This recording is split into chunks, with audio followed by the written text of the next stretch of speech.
Putus-putus ya. Ya, baik teman-teman. Alhamdulillah ya kita jumpa pada pertemuan pertama ini. Aduh, lagi batuk-batuk ya. Maaf ya. Mata kuliah pendidikan Pancasila. Oh, mohon maaf ini saya jadi salhok dengan nama Jimli Asidik. Ini mengingatkan saya pada seseorang ya. Saudaranya atau hanya kesamaan nama ini? Jimli Asidik. Jimli, halo Jimli. Halo Pak, halo. Oh iya, kamu saudara dengan mantan ketua MK ya, Mahkamah Konstitusi, kan? Enggak ya? Enggak Pak, ya, Suaranya putus-putus di saya. Oke lah. Sama nama aja ya. iya Pak, cuma namanya. Karena saya juga sering disangka saudara juga, karena saya Hasbi Asidiki gitu. Ini saudaranya Jimli Asidiki ya, bukan. Kita balik lagi ke laptop ya. Sebelumnya saya perkenalan diri dulu ya. Nama saya Hasbi Asidiki. Saya dosen pendidikan Pancasila, teman-teman ya. Saya sangat senang sekali mengajar pendidikan Pancasila. Kenapa? Karena pada mata kuliah ini saya bisa menyampaikan ya apa yang yang harus disampaikan ke teman-temannya, terutama mengenai ideologi kita ini ya, yaitu Pancasila ya, yang telah dirumuskan oleh BPUPKI ya, BPUPKI ketika menjelang kemerdekaan pada tanggal 17 Agustus 1945 ya, dan disahkan pada tanggal. Nah, jadi Pancasila itu secara otomatis lahir pada tanggal 18 Agustus 1945 ya. Nah, sebelumnya saya perkenal dulu ya, Hasbi Asidiki, Ayu, Ceger, dan saya memiliki 4 anak dan 1 orang istri. Apa lagi? Kayaknya udah ya, gitu aja ya. Oke, kita langsung aja ya teman-teman ya. Sebelumnya saya ingin menyampaikan ya, ternyata kita mulai itu di minggu ini ya, di pekan ini ya. Ternyata seharusnya 2 pekan yang lalu ya, ke depan ya, 2 pekan kemarin ya, karena ada sesuatu hal gitu ya, baru pekan ini, dan secara otomatis kita sebenarnya tertinggal 2 pekan teman-teman ya, tertinggal 2 pekan sehingga kita harus memiliki pengganti ya 2 pekan. Ngobrolin lagi di grup ya teman-teman ya, ini sebagai ini aja dulu ya, informasi aja dulu ya, nanti kita obrolkan lagi di grup. Oke, pendidikan Pancasila ya teman-teman ya. Sebagaimana teman-teman ketahui ya, bahwa negara kita ini adalah negara yang memiliki dasar ya, yang dimana dasarnya itu di dalam pembukaan Undang-Undang Dasar 1945 ya, pada alinea kesa ya, kemanusiaan yang adil dan beradab, persatuan Indonesia, kerakyatan yang dipimpin oleh hikmat kebijaksanaan dan permusyawaratan perwakilan, lalu keadilan sosial bagi seluruh rakyat Indonesia. Itu adalah Pancasila atau 5 sila ya. Jadi 5 sila ini minimal kita harus hafal warga negara Indonesia yang baik ya. Kita harus tahu ke 5 sila. Kenapa? Karena agar kita juga tidak tertipu ya, juga kita tidak dibohongi oleh orang-orang ya yang memiliki ideologi ya, yang memiliki ideologi lain ya selain Pancasila, yang berusaha memasukkan ideologinya ke Indonesia ya, dan nyaru gitu ya, nyaru sebagai seorang Pancasilais ya, padahal ideologinya itu liberalis atau mungkin komunis ya, berpura-pura Pancasilais gitu ya, berpura-pura Pancasilais ya. Nah, oleh karena itulah kita harus minimal kita harus hafal ya, apalagi generasi sekarang ini kita harus hafal ya. Pancasila itu ada dari semua hukum ya, juga merupakan payung dari semua agama ya, apalagi di sila pertamanya yaitu ketuhanan yang Maha Esa. Artinya negara kita ya, negara Kesatuan Republik Indonesia mengakui adanya Tuhan, ya, mengakui adanya agama, ya, mengakui adanya negara yang berasaskan adanya agama-agama dunia, ya. Nah, memang kita ini bukan negara agama, tapi bukan berarti juga kita ini negara tanpa agama. Karena sangat jelas ini adanya agama atau adanya Tuhan, ya, artinya pengakuan Tuhan ya pada negara ini, ya, yaitu ketuhanan yang Maha Esa. Nah, arti ketuhanan yang Maha Esa ini sebenarnya sangat mendalam ya, apalagi kalau misalkan kita baca sejarahnya Pancasila ya, dimulai dari Piagam Jakarta 7 kata itu ya. Ini sangatlah nyambung gitu ya dengan sila kedua ya. Sangat nyambung dengan sila kedua. Sila kedua itu sebagaimana kita ketahui yaitu kemanusiaan yang adil dan beradab. mungkin kita sering mendengar ya, ya mudah-mudahan kita sering mendengar ya, adab, persatuan Indonesia, ya, lalu kerakyatan yang dipimpin oleh hikmat kebijaksanaan, ya, kerakyatan yang dipimpin oleh hikmat kebijaksanaan dan persatuan permusyawaratan perwakilan, keadilan sosial bagi seluruh rakyat Indonesia, ya. Nah, minimal kita kalau sering mendengar ini bagus, kita tahu tentang Pancasila ini, ya, sehingga kita selalu ngeh atau selalu sadar ya bahwa Pancasila ini tadi itu 5 tadi ya. Jangan sampai ya kita tidak, sehingga ketika ada paham-paham pemikiran ya baik itu dari luar maupun dari dalam ya, yang berusaha menggantikan atau bahkan mengurangi sila-sila dari Pancasila itu itu kita tidak sadar gitu. Kita tidak ngeh atau kenapa? Karena kalimat sila ya yang ada dalam Pancasila itu saling keterkaitan, tidak bisa dipisah-pisahkan ya.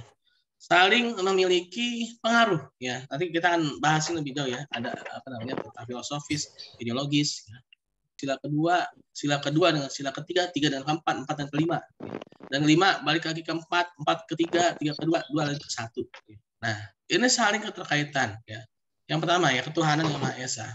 Ini mungkin kedengarannya biasa. Coba kalau teman-teman baca pembukaan Undang-Undang Dasar 1945 ya. Negara berdasarkan pada ketuhanan yang Maha Esa. Artinya apa? Ya. Artinya segala hukum ya, segala hukum yang ada di Indonesia, nanti ya Pancasila sebagai ya di mata kuliah pertemuan yang berikutnya ya. Nah, artinya semua dasar hukum ya, apapun hukum itu, pendidikan kah, politik atau apa gitu ya, ini harus ada nilai-nilai ketuhanan, ada nilai-nilai ketuhanan Maha Esa. Manusia ketika terciptanya dasar ketuhanan Maha Esa, itu kan akhirnya munculnya manusia ya. Akan ada manusia-manusia yang memiliki rasa kemanusiaan. Kenapa? Karena dia adalah sebagai hamba Tuhan kan. Dia orang yang super gitu ya, atau seorang yang sombong ya. Karena dia yakin bahwa yang hanya boleh sombong, yang hanya boleh super itu hanyalah Tuhan ya.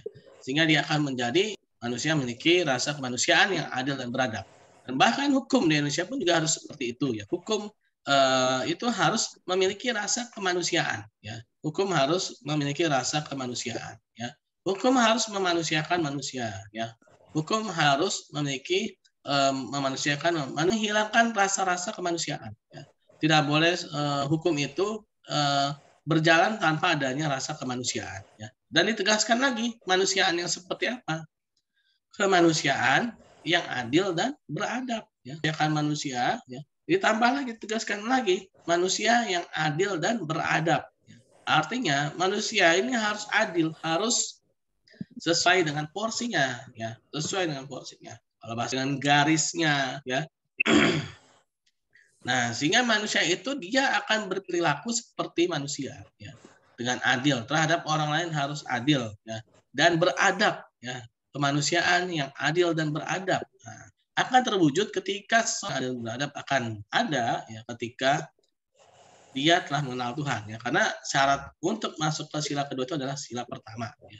Seorang tidak akan bisa ya memanusiakan manusia ya, yang dengan cara adil dan beradab itu kalau dia tidak mengenal Tuhan, tidak akan pernah bisa.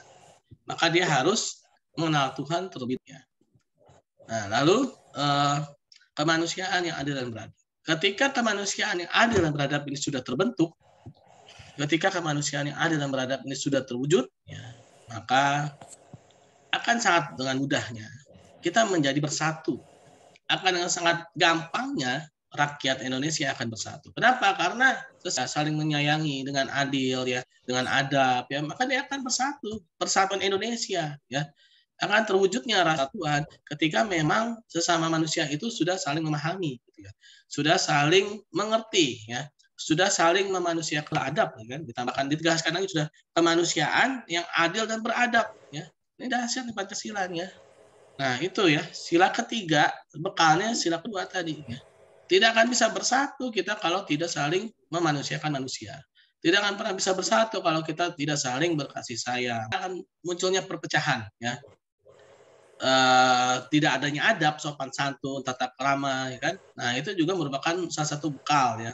Adab, tata krama, sopan santun itu adalah bekal untuk apa? untuk bersatu ya, tua ya saling apa, atau mungkin yang tua dengan yang tua atau yang muda dengan yang muda saling mencaci maki, apakah itu bisa bersatu? Ya, sulit ya, bisa tapi berdasarkan pada kepentingan ya. Akan sangat sulit bersatu kecuali kalau berdasarkan pada kepentingan sesaat.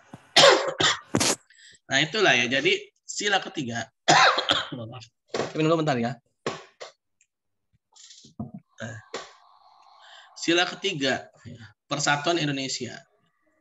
Tidak akan pernah terwujud kalau kemanusiaan yang adil dan beradabnya belum terwujud. Artinya dia harus mewujudkan kemanusiaan yang adil dan beradab ini. Dan kemanusiaan yang adil dan beradab ini tidak akan pernah tidak mempercayai Tuhan. Ya.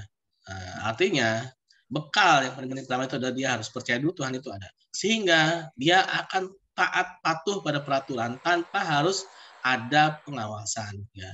Nah, apalagi kita nih ya, yang laki-laki nih yang biasa bawa motor ya. Biasanya tuh di lampu merah kalau nggak ada Pak Polisi ya kan, tengok kanan kiri sepi ya, digas ya kan. Nah, jalan kan pada lampu merah. Nah, itu merupakan contoh yang tidak baik ya, karena dia merasa Tuhan itu nggak ada ya. Dia lupa gitu, Tuhan itu ada. Nah, artinya pengawasan yang terbaik itu dia merasa diawasi oleh Tuhan itu dalam sila pertama ya. Dalam sila memanusiakan manusia. Balik lagi kan, memanusiakan manusia dengan adil dan beradab. Ketika sudah saling memanusiakan manusia, saling berkasih sayang, maka dia akan bersatu. Akan muncul rasa persaudaraan ya. Maka akan terwujudlah yang namanya persatuan Indonesia ya. Nah, jadi persatuan Indonesia ya, yang tidak mudah. Ketika ada rasanya kecemburuan sosial, ketika ada rasa-rasa perbedaan perlakuan ya, ada sesuatu yang membuat manusia itu menjadi saling iri, dengki, ya, maka dia tidak pernah bisa bersatu. Ya. Nah, dia tidak pernah bisa bersatu. Nah, maka harus ada kemanusiaan. Nah, lalu setelah persatuan Indonesia terwujud, nah, ketika bersatu, ini harus di maintenance nih, ya. Persatuan ini harus di maintenance, harus dipelihara. Gimana cara dia tidak runtuh? Ya. Ketika sudah bersatu, maka dia harus dipelihara sebaik mungkin. Ya. Dipeliharanya dengan apa? Dengan kepemimpinan rakyat, ya, kerakyatan yang dipimpin oleh hikmat kebijaksanaan dalam permusyawaratan perwakilan. Nah, itulah yang memelihara persatuan Indonesia. Nah, kerakyatan yang dipimpin ini akan terwujud kalau orang-orangnya belum bersatu, gimana memimpin ya. Kerakyatan yang dipimpin oleh hikmat kebijaksanaan dalam permusyawaratan perwakilan, ya. Nah, rakyat ini, persatuan ini harus dipimpin oleh dengan hikmat, ya, dengan hikmah, ya, dengan ilmu, ya, dengan ilmu, dipimpin dengan ilmu. Jadi memimpin itu harus ada ilmunya, teman-teman, ya. Tidak sembarangan memimpin, karena dalam memimpin itu dia memikirkan juga nasib orang lain, ya, bukan hanya dirinya sendiri, bukan hanya pribadi atau golongannya dia, tapi dia juga harus memikirkan seluruh, ya, seluruh rakyatnya, ya, seluruh rakyatnya, perwakilan. Nah, itu sila yang keempat ya. Rakyat ini, persatuan ini, rakyat yang sudah bersatu ini dengan kebijaksanaan, dengan ilmu, hikmah itu dengan ilmu ya, dan dengan bijaksana, ya, dengan bijaksana. Nah, ya. Jadi persatuan ini dia akan mewujudkan ya. Jadi tidak bisa ya kita memimpin tanpa ilmu. Maka akan mengakibatkan perpecahan kembali ya ketika adanya kepemimpinan tanpa ya. Nah, ketika kerakyatan yang dipimpin oleh hikmat kebijaksanaan dalam permusyawaratan perwakilan ini sudah terwujud ya. Nah, permusyawaratan dipimpin dengan apa? Kerakyatan yang dipimpin dengan hikmat ya, dengan ilmu ya, kebijaksanaan ya, dengan bermusyawarah ya, dengan bermusyawarah. Siapa yang bermusyawarah? Para pemimpin yang mewakili kita ya. Mereka bermusyawarah. Yang pasti mereka ahli-ahli pemimpin. Kita harus memilih pemimpin yang berilmu ya. Ya mungkin kalau sekarang indikatornya dengan tingkat pendidikan ya, dengan tingkat pendidikan yang memang bisa dipercaya atau kredibilitas. Nah, harus ada kepemimpinan yang memiliki ilmu ya, sehingga dia bisa memberikan kebijaksanaan yang pro kepada rakyatnya ya. Itu sila keempat loh ya. Ini saya ngajarin Pancasila nih ya. Jangan diartikan apa gitu. Ini Pancasila loh. Ini nilai-nilai dasar pada negara kesatuan Republik Indonesia ini ya. Nah, rakyatan yang dipimpin oleh hikmat kebijaksanaan ya, dalam permusyawaratan perwakilan. bermusyawarah para wakil-wakil rakyat, ya, memberikan kebijaksanaan, memberikan keputusan. Sehingga bermusyawarahnya pun memiliki ilmu, ya. Bermusyawarahnya pun juga harus memiliki ilmu. Kalau musyawarahnya tidak memiliki ilmu, maka harus jotosan, ya. Nah, atau saling mematikan mic, ya. Lagi musyawarah, mic-nya dimatikan. Waduh, ini gimana sih, ya? Lagi musyawarah, lagi dengar pendapat, ya, mic-nya dimatikan, ya. Ini berarti dia tidak berilmu nih, ya, yang mematikan mic ini, ya. Nah, oleh karena itu, ya, jadi kerakyatan yang dipimpin oleh hikmat kejaksanaan, ya. Nah, jadi para wakil rakyat ini, ya, mereka memiliki ilmu, ya, mereka memikirkan nasib rakyat, ya. Nah, dengan bermusyawarah dengan cara yang baik, ya. Nah, dengan cara-cara yang baik gitu kan. Kalau memang sudah tidak nih, ya sudah tinggalkan gitu kan. Nah, itu cara-cara yang baik gitu ya, cara-cara yang baik. Nah, kalau sudah terwujud, nah akhirnya terwujudlah sila yang kelima, ya, yaitu keadilan sosial bagi seluruh rakyat Indonesia. Nah, jadi untuk mewujudkan keadilan sosial bagi seluruh rakyat Indonesia, ya, harus ada pemimpin-pemimpin yang memiliki ilmu, yang menjadi wakil-wakil rakyat, ya.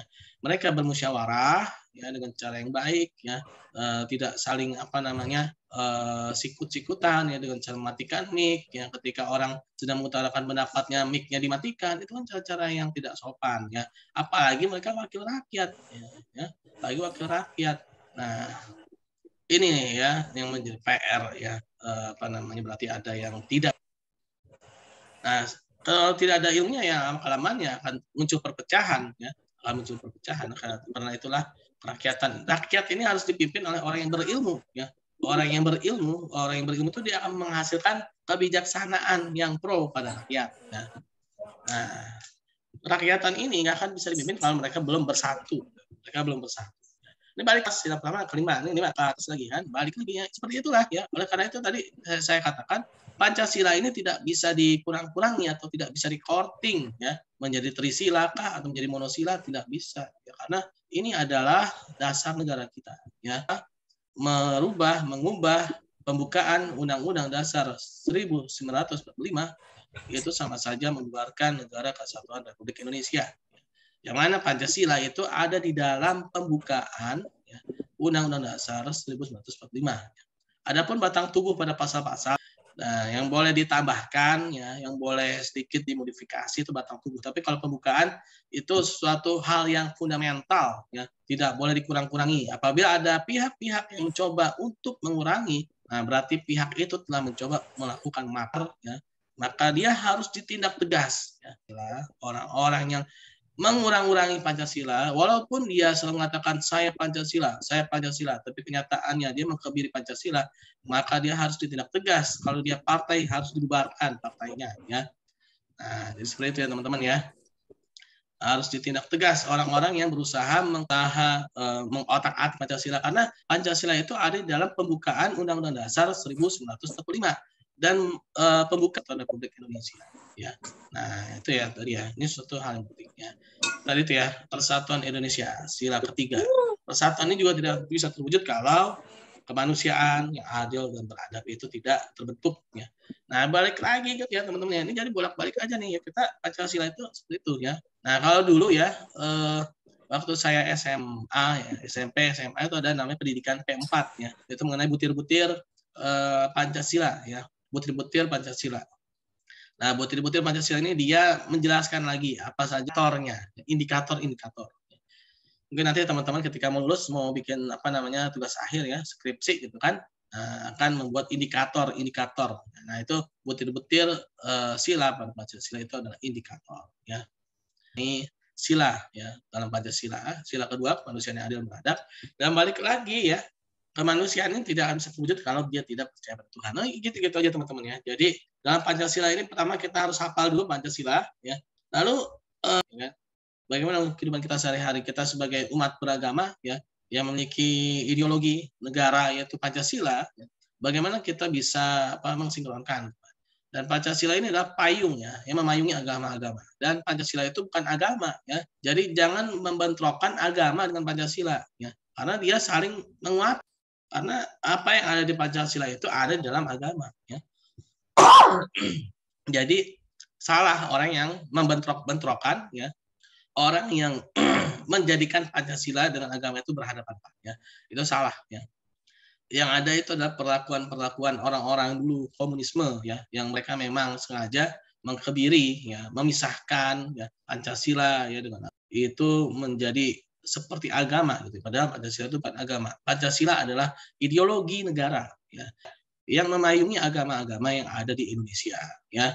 Nah, sehingga akan terjalin keharmonisan, ya, kerukunan umat antar beragama, ya, dan itulah yang harusnya yang memiliki ideologi, ya, Pancasila, ya, teman-teman, ya. Ya, jadi itulah, ya, pertama tadi, ya, teman-teman harus hafal Pancasila, yang pastinya harus hafal di luar kepala, ya, hafalkan terus, ya, agar teman-teman juga tidak mudah dibohongi atau ditipu, ya, tidak memiliki rasa persatuan, ya, yang memang sengaja merusak negara kesatuan Republik Indonesia, ya, harus diri kita, ya. Oke, teman-teman, ada yang mau ditanyakan? Untuk absen nanti di grup, ya, akan saya infokan. Ini saya rekam, nanti akan ada rekamannya, ya, saya kirim. Ada yang mau ditanyakan?